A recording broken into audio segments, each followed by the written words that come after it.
நிறைய பேர் நான் செய்தும் வராத ஸ்வீட் எதுனா அது அதிரசம் தாங்க சொல்லுவாங்க. ஆனால் இந்த வருஷம் தீபாவளிக்கு நான் செய்கிற மெத்தடில் நீங்கள் செய்து பாருங்கள். அதிரசம் சூப்பராகவே வரும். எல்லாருக்கும் செய்து அசத்துங்க. அது எப்படி ஈஸியாக டேஸ்ட்டாக செய்யலாம் பார்க்கலாம் வாங்க. முதல்ல அதிரசம் செய்ய பச்சரிசியை 2 மணி நேரம் ஊற விட்டு பிறகு சிறிது காய வைத்து அரைத்து எடுத்துக்கோங்க. காயிற பதம் எப்படி இருக்கணும்னா, கையில் அரிசியை எடுக்கும்போது அது சிறிது கையில் ஒற்றை பதத்தில், அதாவது ஈரப்பதத்தில் லேசாக இருக்கணும். ரொம்ப காய வச்சிடாதீங்க.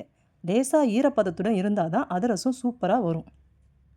பிறகு வாணலியில் பாகு வெல்லம் சேர்த்து அரை கிளாஸ் தண்ணீர் சேர்த்து நன்கு கொதித்து வாசனை வரும்போது சிறிது சுக்குத்தூள், சிறிது ஏலக்காய் தூள் சேர்த்து கிளறி பாகுபதம் பார்க்கவும். பாகுபதம் எப்படி பார்க்கணுன்னா, தண்ணீரில் பாகு ஊற்றினால் கரையாமல் நின்று எடுக்க வரும். அந்த மாதிரி இருக்கக்கூடிய தக்காளி பதம்னு சொல்லுவாங்க.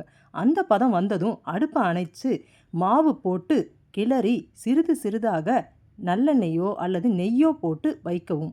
பிறகு ஒரு நாள் ஊறவிட்டு அடுத்த நாள் அதிரசமாக உள்ளங்கையில் அழுத்தி எண்ணெயில் போட்டு சுட்டெடுக்கவும். சூப்பரான அதிரசம் ரெடி.